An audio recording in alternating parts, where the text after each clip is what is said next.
Está no ar a TV Sindicomp, uma realização do Sindicato da Construção e do Mobiliário de Piracicaba, em parceria com a Rede Opinião de TV no canal 40 UHF e também pela Piracicaba TV no canal 5 NET.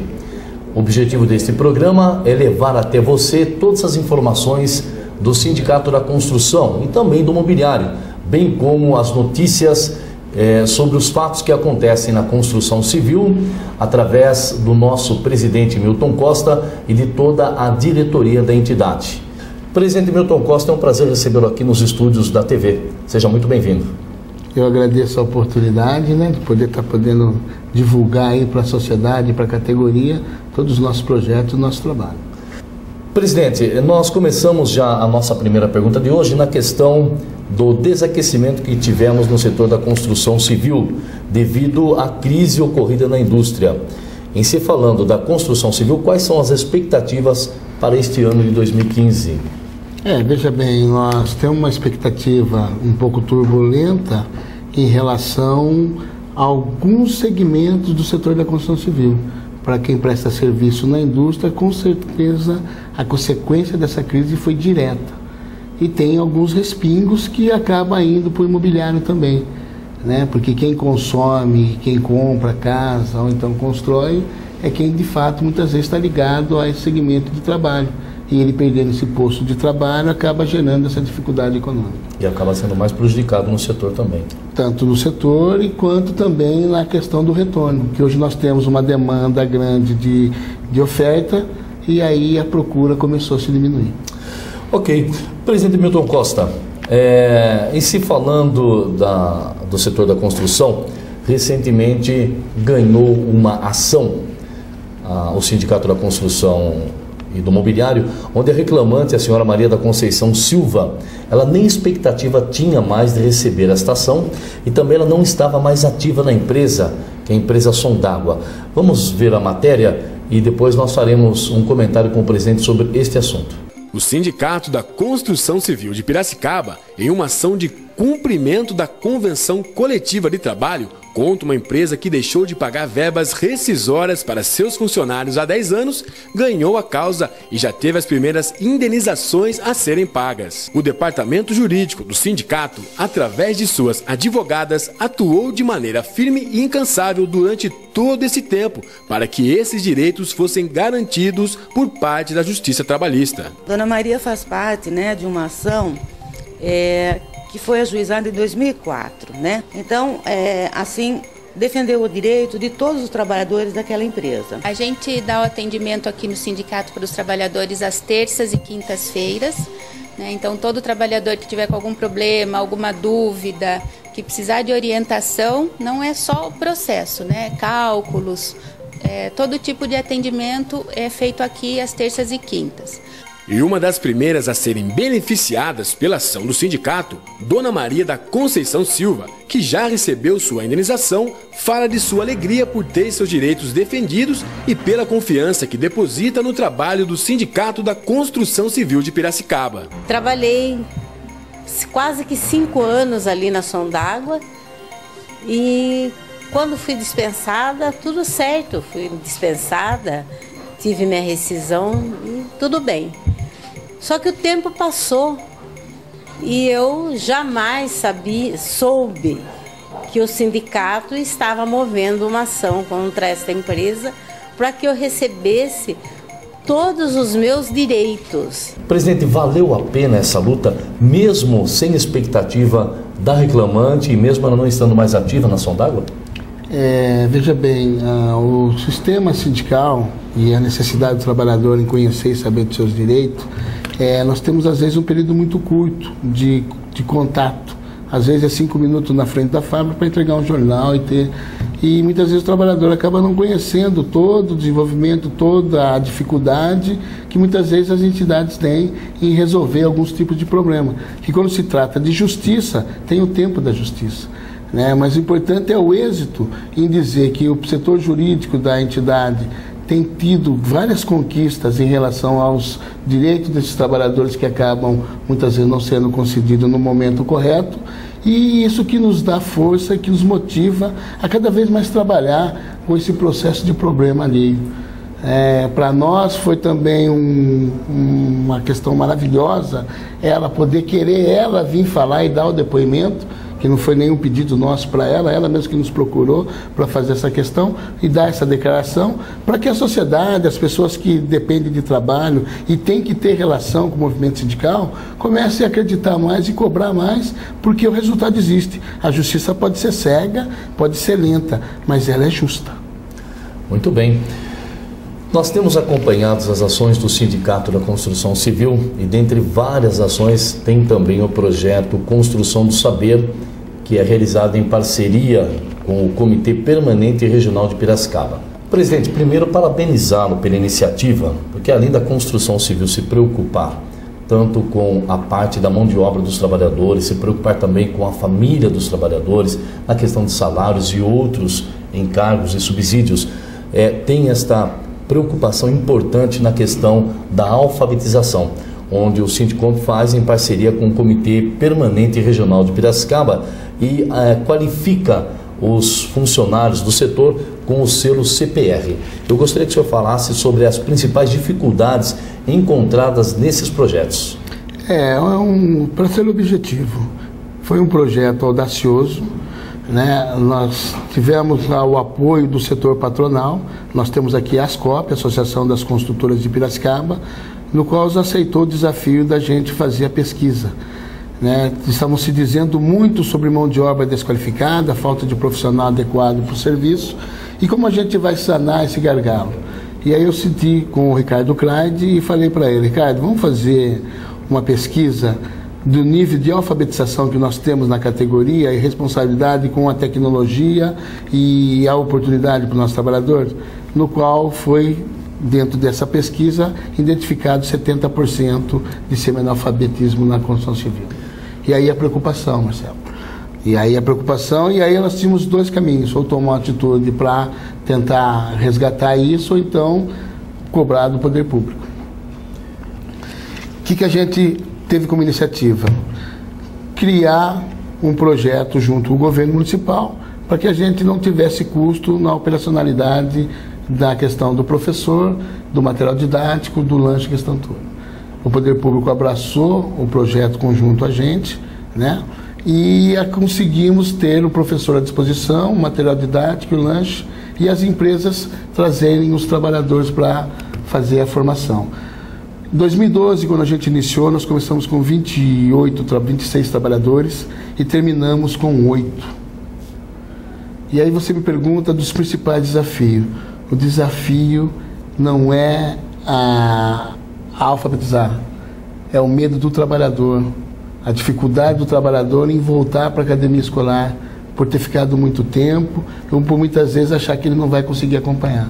E aí nós tínhamos o desafio de ter um professor que tivesse o jogo de cintura, tivesse uma qualificação diferenciada para tratar disso, que depois dos 18 anos a gente aprende diferente as coisas. Sim. São cobrados diferente. Uma pessoa de 70 anos, de 45 anos que está fazendo a alfabetização lá, então, dependendo do jeito que você abordar ele, você vai assustar, ele não volta mais. E a gente sentou com as empresas e vindo essa dificuldade, falou assim: nós não podemos ofender o direito de ir e vir. O que nós podemos fazer? Então, como critério de contratação, por a empresa ter tecnologia, ele é obrigado a passar pelo projeto, porque é gratuito e 100% motivação para que ele possa fazer um curso profissionalizante após isso. Então foi esse o desafio, e o principal hoje, problema em relação a isso, é de fato o trabalhador aproveitar esse momento, né, que muitas vezes ele tem nem condição de estar dirigindo por não ter carta, por não saber, muitas vezes, correr na questão teórica. E a gente identificou isso. Em Olaria nós somos 90% de semi-analfabetismo. É um índice alto. Muito alto e muito preocupante, porque nós podemos identificar que muitas pessoas podem estar aí nos trânsitos, fazendo outras coisas, sem ter a qualificação e a responsabilidade adequada para poder estar utilizando desses meios.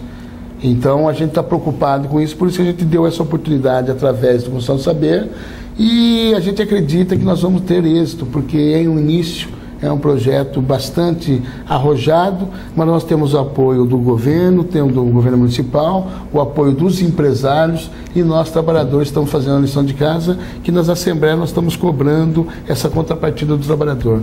Nós podemos ter a roupa suja, nossa mão é limpa, Nós somos profissionais de área. A nossa denominação como pedreiro, servente, entendeu? É o nome dado à função. Mas nós somos praticamente empresários do nosso serviço. Então a gente tem que procurar a melhoria da qualidade de oferecê-los. Por isso que muitas vezes o trabalhador, por não estar qualificado, não ter essa condição de alfabetização, ele é facilmente enganado pelos seus direitos e muitas vezes ele acaba também tendo dificuldade de entender os seus deveres. E vale lembrar também o empenho das empresas na questão de ceder o horário para que o trabalhador possa participar também das aulas, né, presidente? Isso foi muito bem lembrado, Marcelo, que um dos critérios para poder ter dado certo foi a flexibilização das duas partes. Tanto o trabalhador cedeu uma hora do seu descanso, como a empresa cedeu uma hora de produção desse trabalhador. Então, como é que funciona o projeto? O trabalhador sai às 4 horas da tarde da empresa, vai se limpar, se arrumar e vai até o sindicato, fica até 7 horas da noite fazendo esse projeto e depois ele vai para cá descansar. Então, com isso, o trabalhador sentiu um certo estímulo, porque daí ele tem um período mais flexível para poder buscar esse conhecimento. Então, essa que é a grande sacada do projeto.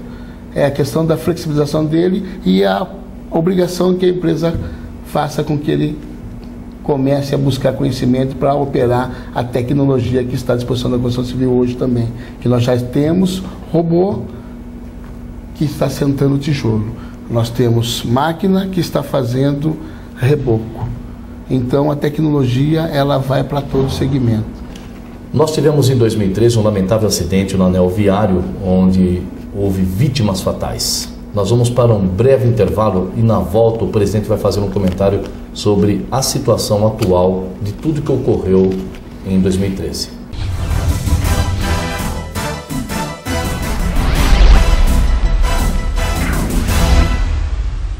Pode respirar fundo. Agora os ambientes coletivos vão ficar 100% livres de fumaça. A lei antifumo proíbe os fumódromos e o fumo em locais parcialmente fechados por parede, teto ou toldo, como bares, restaurantes e lanchonetes, áreas comuns e condomínios, hotéis e pousadas, escolas e universidades. Tenha uma vida saudável sem o cigarro e os produtos derivados do tabaco.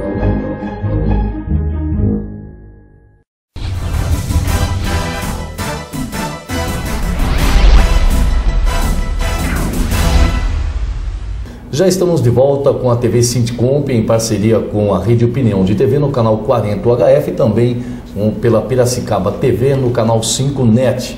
E como nós dissemos no bloco anterior, em 2013 nós tivemos um lamentável acidente onde pessoas foram vitimadas fatalmente no anel viário da cidade de Piracicaba. Essa obra ficou parada por um bom tempo. E nesse momento o presidente Milton Costa vai fazer um comentário sobre a atual situação em que se encontra, presidente, as obras lá no anel viário. Veja bem, esse foi um fato lastimável para o nosso ponto de vista, porque tinha feito comunicações, notificações que tinha alguma anomalia nesse processo. Por não ter tomado algumas providências, que a gente costuma dizer que mais que a ação dos maus é a omissão dos bons. E eles tinham informação que eles podiam fazer intervenção, não conseguiram e não deram atenção e aconteceu o que ocorreu. Hoje, a atual realidade, depois também com o relatório feito pelo IPP, demonstrou que de fato existe algumas irresponsabilidades na execução desse projeto, desse trabalho. Então a gente não vai ficar aqui debatendo em cima do que já ocorreu, mas é dizer que está na hora das pessoas respeitarem, ou então minimamente tomar alguma atitude em relação ao que o trabalhador que está na ponta do processo fala. E nós temos que escutar ele, porque ele viu o tremor. Então ele já sentiu, a primeira norte já tinha tremido, já tinha mexido. Então, por que na outra não foi tomada uma providência maior, porque eles estão tratando de rio e água corrente? Sim. Então, essa foi uma questão lamentável para nós. E agora, hoje, atual, depois desse projeto sendo lançado em relação ao IPP, eles estão liberando, estão fatiando os escombros que estão lá para dar continuidade, que já faz mais de um ano que o processo está parado. Presidente, quando o senhor fala da irresponsabilidade, ela parte da construtora, da direção da construtora, ou ela parte dos engenheiros responsáveis pela obra? É um coletivo de ação. Não se existe uma culpabilidade específica dentro de um grupo de ação, independente da hierarquia. Eu acho que tem que ter envolvimento de todos, então a culpa é de vários segmentos, tanto de quem passou o serviço, que não avaliou, de quem fez o serviço e não correu da forma adequada. Então aí agora a culpabilidade, ela fica bom para o processo de quem teve o dano. Mas para nós é importante que tenha ação e solução na causa, porque aquilo não ocorra novamente. E toda vez que o sindicato fizer uma indicação, fizer uma notificação avisando qualquer tipo de procedimento, não é porque a gente quer fazer sensacionalismo, que a gente quer aparecer, é porque a gente está preocupado com vida, com pessoas, e nós representamos o trabalho. Então é importante que quem tem o domínio, quem tem o poder de conduzir a ordem, também escute também aquele que ele está ordenando, que daí poderia muitas coisas serem evitadas. Recentemente nós estamos vendo aí que muitas coisas estão sendo omitidas novamente. Sim. Com esse período de chuva. Eu não quero dar nome aqui porque não está na nossa pauta de discussão. Mas aconteceu recentemente aí mais um processo de que eu tenho alertado. E está acontecendo. Então uma coisa vai seguindo a outra. Então já aconteceu uma vez, por favor, a gente está falando, não é para querer se aparecer, a gente está falando porque a gente quer solução. Quem cuida de gente é gente. E quem maltrata e mata a gente é gente. Então está na hora da gente ser responsável. A gente quer justiça e direito para a gente. Mas muita gente não acaba não cumprindo certas regras também. E aí a consequência é danosa para alguém. Essas famílias que perderam os seus entes queridos, muitos chefes de família, que acaba a mulher não estando trabalhando e depois tem todo um processo de agressão na condução de vida. Então aí a consequência fica para quem? Porque eu acredito que o proprietário, por mais problema que tenha, entendeu? Ele não deixou de comprar maçã no final da compra dele. E o senhor tem alguma informação a respeito das famílias? Como ficou a situação das famílias? Se houve um apoio por parte da construtora ou das autoridades estaduais, porque essa obra, embora ela seja no município, mas ela é de responsabilidade do Estado. Veja bem, teve a intervenção do Ministério do Trabalho, através da Superintendência lá de São Paulo, que veio o Medeiros aqui, que estava na pasta no momento, para conversar em questão da responsabilidade das famílias. Para a empresa Tardelli, que foi a empresa que teve o problema, entendeu? Ela tem um know-how importante, é uma empresa que sempre construiu na cidade e no país, quer dizer, e nunca teve esse tipo de procedimento dessa forma. Enfim, aconteceu. É um alerta. As famílias daqueles cometidos pelo acidente, com certeza não ficaram desamparadas, mesmo porque não é cultura da empresa abandonar. E mesmo porque esse marketing negativo para ela, fica muito difícil, além do que já aconteceu, ela não cumprir com a obrigação que ela tem, porque ela tem contrato de trabalho, tem todo um direito que o trabalhador já tem. Então, eu não tenho informação porque os trabalhadores não são da cidade, são todos de fora. Conforme estamos vendo a matéria, o Sereste realizou a 19ª SEMPAT, Prevenção de Acidentes de Trabalho, com a presença do Procurador Regional do Trabalho da 15ª Região, o Dr. Ney Messias Vieira. E o sindicato, presidente, coordenou esta SEMPAT. Como foi essa coordenação pela entidade? É um momento oportuno, você vê, são vários anos que nós temos discutido esse processo do controle social. E a SEMPAT, ela dá essa oportunidade de trazer mais informação, trazer a preocupação que os órgãos do poder têm para instruir e que as empresas errem menos, promovam menos problemas para elas. Então a SEMPAT é muito importante para o desenvolvimento social, para a saúde e segurança do trabalhador, e a participação da gente na mediação da mesa com o doutor do Ministério Público, doutor Ney Franco, nos deu também o hall de conhecimento, de entendimento de algumas ações que o Ministério Público pode promover, que pode tanto prejudicar como pode salvar a condição de algumas condutas feitas pelos empresários ou pelos profissionais ligados à questão de saúde e segurança e também em relação trabalhista. Então fazer 19 vezes um projeto nesse nível e ter o número de participantes que a gente teve, a gente dá por satisfeito e tem visto que aqui em Piracicaba essa realidade está começando a ser controlada de uma forma mais responsável. Então isso é muito importante para a cidade, para os segmentos de trabalho, porque não se trata só do segmento da construção civil, se trata de todas as ações de trabalho, e isso é importante que tenha mais participação, inclusive. Muito bem. Presidente, nós estamos chegando ao final do programa e nós vamos fechar esse programa de hoje com a questão da 8ª Conferência da Saúde, onde o senhor foi indicado pelo CONESP como conselheiro da saúde, nesta 8ª conferência, que foi realizada pela Secretaria Municipal de Saúde e a Prefeitura de Piracicaba, e o senhor, inclusive, esteve como delegado.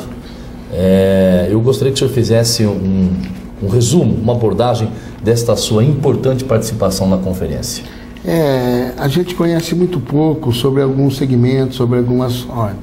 A saúde é importante para toda a sociedade. E quando se trata de uma conferência onde vai discutir diretrizes, encaminhamentos de melhor atendimento, nós estamos falando da humanização da saúde. Eu não sei se a gente trata outra coisa se não for gente. Sim. Né? Então a gente tem preocupação. A relação interpessoal, a relação do tratamento, da abordagem, toda essa questão.